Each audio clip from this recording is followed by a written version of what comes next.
Fishing for kokanee has always been popular, yet in the last several years, this fishery has grown immensely. With shorter seasons, stronger regulations, and stricter harvest requirements, many anglers have looked to kokanee as an opportunity to have fun on the water, catch dozens of fish in a single trip, and be able to fill the freezer. Watch as we show how to develop a pattern on unfamiliar waters to find success targeting kokanee. Right now on Day One Outdoors.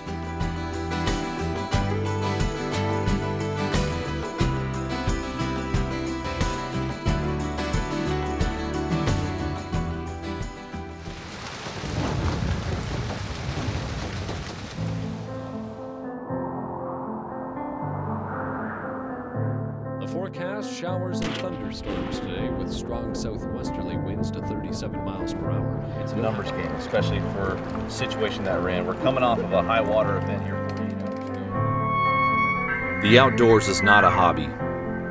It's not our passion. It is our way of life. We make the perfect cast, slow our breathing to execute a perfect shot, spend hours researching locations and techniques. Regardless of effort, we fail. This series is not about incredible bites or trophy animals. Our goal here at Day One Outdoors is to educate our viewers utilizing new technology to offer a different perspective. Watch as we research new areas, plan out the day, and adjust to changing conditions. If not for other experienced outdoorsmen teaching me along the way, I wouldn't have this life. I owe it to them to pass this knowledge along. I owe it to you. Join us here on Day One Outdoors, and let's learn how to become more successful in the field and on the water from day one.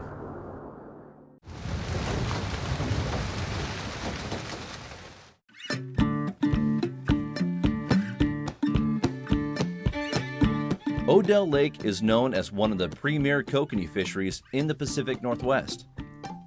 With a generous 25 fish per person limit, it allows anglers to have ample opportunity to hone their skills for these finicky fish. During this trip, we filmed 2 separate boats and watched how each developed a pattern for success on the same body of water in the same area on the same day. Jeremy and Debbie John of Kokanee Kid Fishing are quite familiar with Odell Lake and their resident kokanee, but we decided to follow the newcomers to the lake first. For part 1 of our kokanee shoot, we are joined by Dwayne England of Northwest Wild Country and Jared Higginbotham of Yakima Bait Company. Before we hit the water, we took a moment to talk to Dwayne about how he began kokanee fishing and what he expects of his first day fishing Odell Lake. So kokanee fishing is kind of a funny story. About 5-6 years ago, I've been friends with Bill Herzog for a long time. He's just like a kokanee fiend. In the first couple of years I was on Northwest Wild Country with Bill, I did not understand or get the understanding as to why he got so excited about kokanee. I was like, man, they're just little bright fish. What's the big deal? I went out, started fishing about 4 years ago in the drift boat. Put a motor on the boat, clamp on downriggers, started tying up lures. You know, you get online, you start reading, doing your research, just kind of figure stuff out, create some lures, create some scent, create some bait, go out and start fishing. Start having moderate success. Start working with Bill a little bit more, creating more lures, different things to try, and once you start doing it, you get hooked. So I've put a lot of time and effort in fishing kokanee in Washington. I've actually fished with guys and fished kokanee in New Mexico, which is a complete different animal. I've never fished kokanee in Oregon. Last year we were up in Washington. Jeremy came up, spent a couple days, figured it out, did fantastic. A guy like him that's so dialed in the realm of kokanee, it didn't take him long. This is a huge, vast body of water. I have no knowledge of this lake. I did a little bit of research, got online, read some different bits of information. I know the wind comes up in the afternoon. You want to be at the west end and tuck in from the wind if you want to continue fishing. A lot of different perspectives on what works. One thing that's going on this year, and I mean Jeremy's forthcoming with information, so that's pretty nice, but the kokanee fishing out here has been pretty darn good. Guys are getting limits early, 8:30 by 8:30, 9 o'clock they're off the water with limits of 25. You got that bonus limit out here, which is great. Jeremy definitely has the upper hand out here. This is his home water. He spends his entire summer into fall guiding out here, and I know he's pretty much squared away and can come out here day in and day out and be very productive. He's already given me a lot of good information. Pink is a definite go-to color out here. I think pink indoor, you know, some of our little purple haze translucent small hoochies will work in the morning, especially with that UV. I'm gonna start off, we're gonna have probable of full sun on the water in the morning. We'll see. If we got cloud cover, I can go with standard, chrome or nickel type Dodgers. If we got full sun, I'm going to be using gold.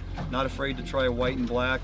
So there's just there's a wide opportunity depending on what the sun and or the clouds are doing in the morning. Definitely going to have pinks and oranges on again, as Jeremy has been very specific in that. And I believe when we spoke with him a couple weeks ago on Northwest Wild Country, he made a point to say he starts off the mornings with orange, transitions to pinks. Doesn't hurt to put either of those out at the same time in the morning. Going to be running 3 rods on the downriggers. And again, as Buzz Ramsey always tells us, let the fish tell us what they want, and then we'll switch up to that. When they go off the bite from there, we'll keep changing gear till we figure them out. Expectations have been set, and it was time to get a good night's sleep.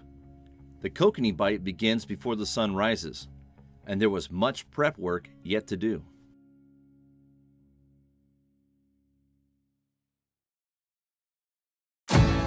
Fishfield is your one-stop shop online for the gear you need here in the Pacific Northwest and beyond. From salmon and steelhead, saltwater, trout and kokanee, even crabbing. Visit fishfield.com today to place an order and have the gear you need shipped fast. Fishfield.com, we have what the Northwest outdoorsman needs. Every once in a while, a new lure comes along that catches every angler's attention. It could be because of all the irresistible colors and finishes, or the patented skip beat action. Or maybe it's the wide variety of sizes designed for salmon, trout, walleye, steelhead, mackinaw, and more. But just for the record, we know one thing for certain. We didn't design the maglip to catch fishermen. Yakima Bait Company.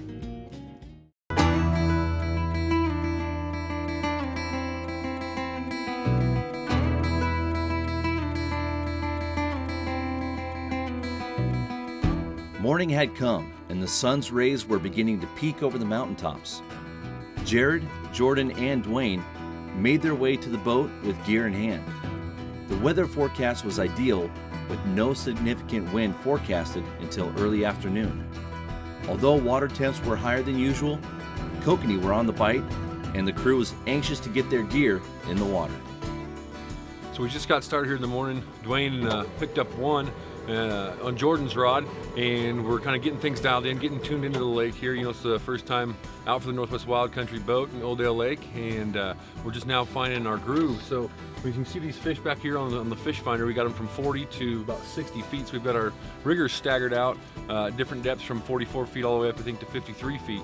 So we're gonna run this out here for a few minutes, see if we can establish a pattern and catch some fish. So we just left off talking about getting the first fish and getting the pattern, and Jordan's rod went off again. So we've got our second kokanee right now coming to the boat. Got it in the net. And Dwayne had talked about this gold Dodger and how these fish key in on different colors, you know, at certain times of the day. And he was talking about this gold Dodger. And you can see how this gold color and this combination with the hoochie is working good so far this morning. So we're gonna see if we can further establish our pattern, really narrow it down, and start putting more kokanees in the boat. Oh, fish. Yep. Over here. Stand straight heading. Okay, this one's, oh.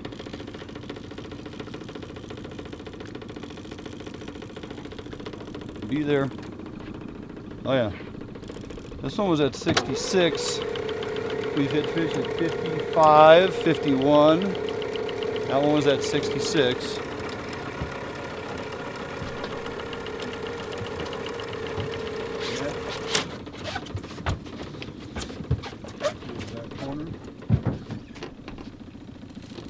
Everybody to one side of the boat. Oh, you come off? Yep. Surface break and it comes off. All right, we've lost the last 3 now, unfortunately. It's kokanee fishing, man. What are you gonna do? You know what you're gonna do? You're gonna get baited back up, back in the water. In the boat so we don't run into somebody.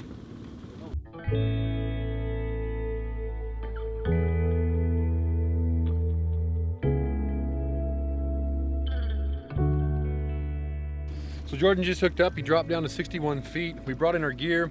Dwayne rescaled it with one of Kokanee Kids' rigs called the Mysis Bug. It's a smaller profile. Sun hit the water, you know, and so we kind of downsized the flash and the flare a little bit, and it seemed to work. He wasn't down there for just more than a few minutes, and bam, fish on. I better grab the net real quick. What do you do?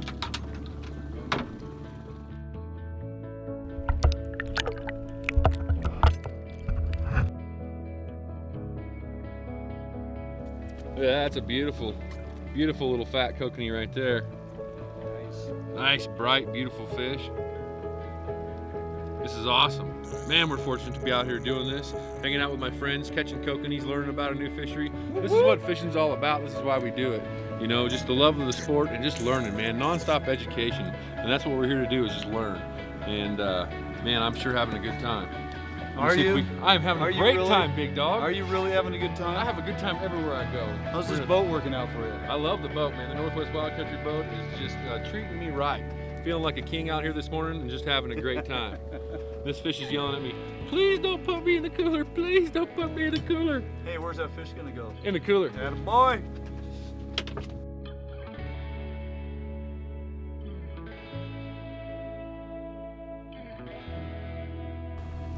There? Yep.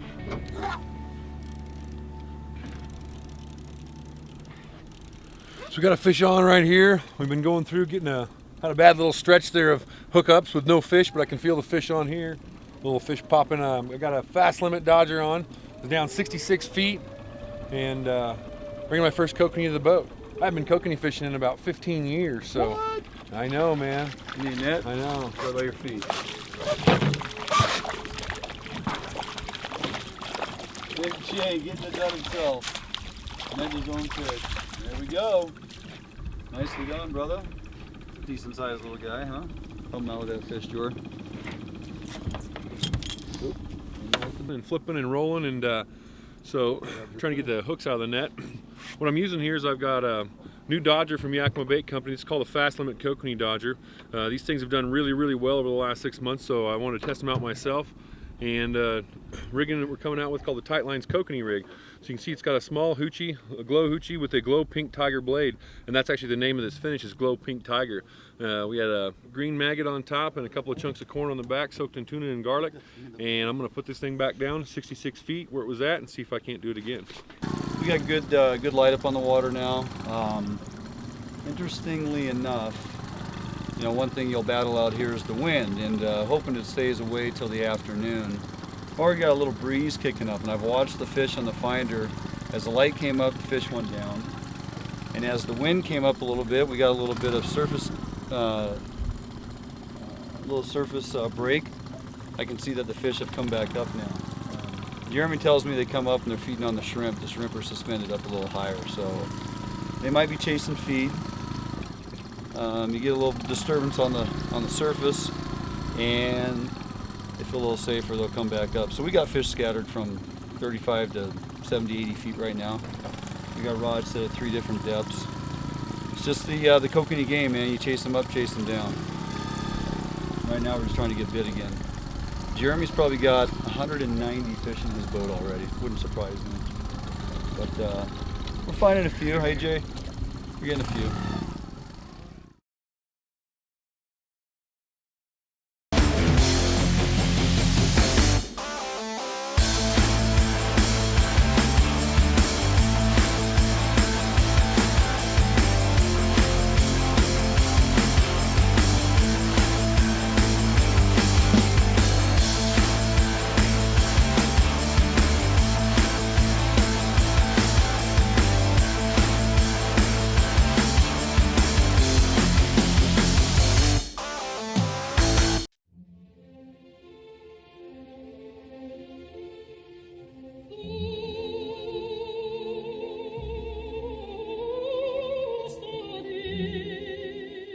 salmon swim up to 3,000 miles to return to their exact place of birth to reproduce.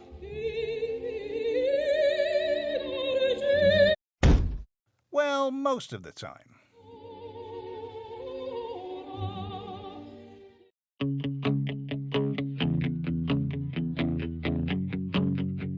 The Northwest Wild Country boat had found a few good-sized kokanee, but had not yet found a consistent depth or setup that was continually producing biters. Hopefully, they can apply what they have learned so far this morning and put a few more bright kokanee into the boat.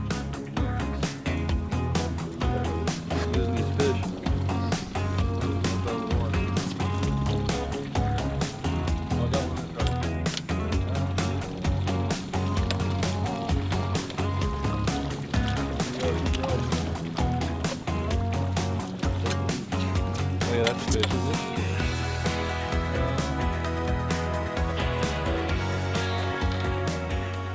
So I just dropped down 76 feet here. Jordan hit a fish at 76. I dropped down to 76 and immediately got bit. So we're kind of just really starting to figure out what's going on with these fish right now. Hopefully we can dial in that pattern and start putting more and more in the box. These guys seem to be fluctuating up and down, up and down, up and down in the water column pretty rapid, and we're just kind of trying to stay on top of where they're at and keep our gear right in that zone so we can continue to get bit. Oh, it's a giant. Net. Oh, we're wrapped up in that. Yeah, we're gonna hoist him in. Yeah, we're just gonna hoist this one in. Hoist! So you can see again, a little green maggot right there on there. That was part of that trick. They seem to be liking that this morning. Got a hoochie with a glow corky in the head. Pink glow tiger blade. About an 8 to 9 inch leader recommendation of Jeremy yesterday. So since he's a kokanee kid, I figured I'd take his recommendation to heart and actually use it. And so far it's working. Appreciate the tip, Jeremy. And again, back to this fast limit Dodger. So I'm gonna rebait, deploy, see if we can't do it again. So Jordan and I just doubled up. We both reeled in a couple of nice little kokanees, and we're gonna put this back out. And what we did was we rebaited it. You can see I got a green Berkeley maggot on the top hook, a couple of chunks of corn soaked in tuna and garlic, is that right? Yep. Right on, so some tuna and garlic oil, they seem to be liking that. I'm gonna put this back at about a 40-foot leads where I had it last time, so I'm gonna release it, watch my line counter go back right here to 40 feet, and then I'm gonna clip it in the downrigger clip. I'm gonna clip the downrigger clip, I'm gonna drop it down to 76 feet where I got bit last time. So I'm gonna continue at that depth until I quit getting bit, and then we'll start chasing them with the depth finder again and seeing where those fish are stacking and where we should put in our downrigger balls. Right there at 60, that big group of fish You can see right here on the depth finder, there's a big school of fish right at 60 feet. So that's what we've been doing, is following them, chase them up and down. It's a little bit of extra work, but sometimes that extra work pays off at the end of the day, between 10 fish to 25 fish maybe, just for adjusting these downriggers, really keying on these kokanee and following them through that water column. So I'm gonna put this back 40 feet, drop it back down to where I was started at 76 feet, and see what we can get.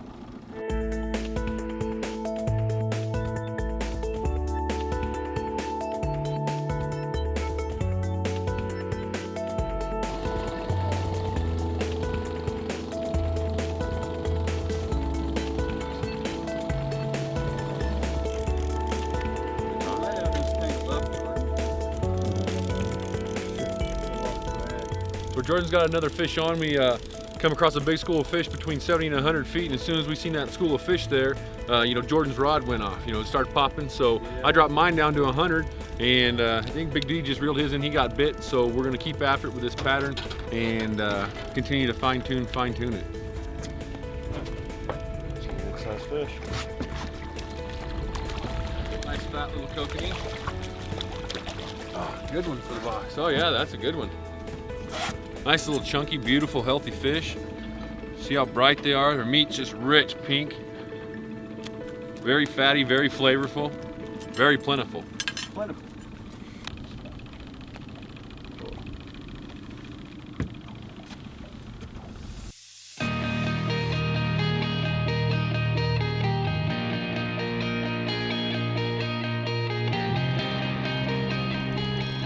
So we've seen this big biomass of kokanee to like 75 feet.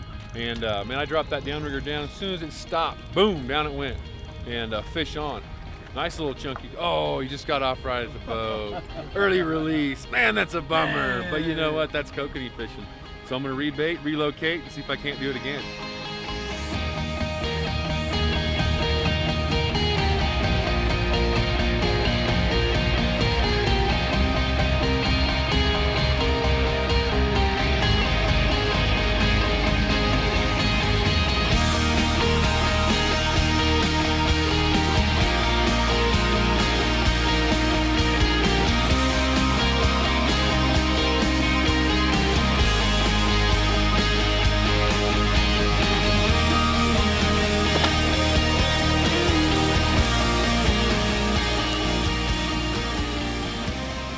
Yeah, there we go. 70 feet. This one has a lot of flash. I put on a larger 4-aught Dodger, just a silver plated, just a with some UV on there, and then I got a UV skirted. It's kind of a pink, translucent UV skirted lure I made with a larger spinner blade, and I just wanted to see if a lot of flash would draw them in. It's the second one I've had on since I put this in a few minutes ago. So that might be, they might be going for that now. Feels like a bigger fish. Put it right back there. Oh, Look at there he's right there. That was a nice sized fish. This is what we got. Sure ain't gonna run anyways. So with a larger Dodger, the Gold Star. Lots of flash. Even though we got sun coming up. And then this here is a skirted UV skirt with a bead and just a nice big blade on there. So we'll bait up, put it in again. It seems to be working. I'm just gonna change my gear. So, well, as I said that I got bit, but I'm gonna scale down. I'm gonna go a little smaller, a little less flash now. We're getting quite a bit of light up on the water. So I'm gonna take off this big Dodger, this big presentation. I'm gonna scale down to something smaller, a little less flash. I think I'll go back to some gold for a bit, see if that's gonna turn it on. Constant state of change, that's what we're in. We'll put this out there. So a good rule of thumb generally is don't leave fish to find fish. Well, we fished for a while, we picked up some fish in the general area we were fishing, and we noticed on our next pass through that we didn't mark any fish, didn't get any takedowns. So what we did is we've transitioned and started moving more to the west of the lake. Sun came up on the water, you know, and so the fish probably dissipated, moved, went to their normal spots they go to during the day whenever the sun hits the water. So we're moving down a little bit farther in the lake to the west end. We're gonna see if we can't find these fish. We started marking a few. The further we get this way, we're starting to see more and more balls of these kokanee, and so we're going to see if we can target those fish, target those depths like we were before, raising and lowering the downriggers depending on where the fish are stacked in the water column. See if we can't get them to bite. So I'm going to get back after it, check the fish finder again, and then I'm going to adjust accordingly with all the riggers. Good.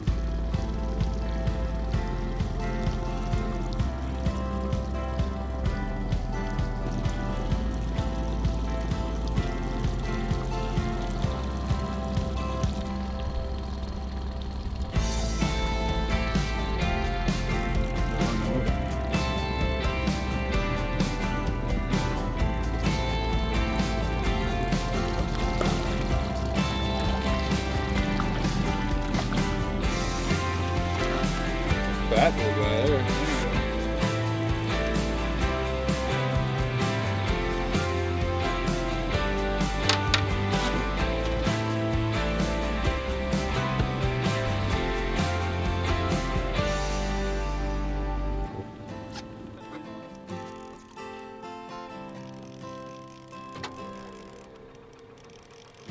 So we noticed a big ball of fish down at 90 feet, and so I dropped my rigger down there, gave it about 10 seconds. You know, we got about a 30-40 foot lead, and give that bait just enough time to cruise through that little ball of fish, and sure enough, pop, pop, pop on the rod, and I got a fish on. Release it from the downrigger clip, and I can feel him popping down there, a little bit of head shaking.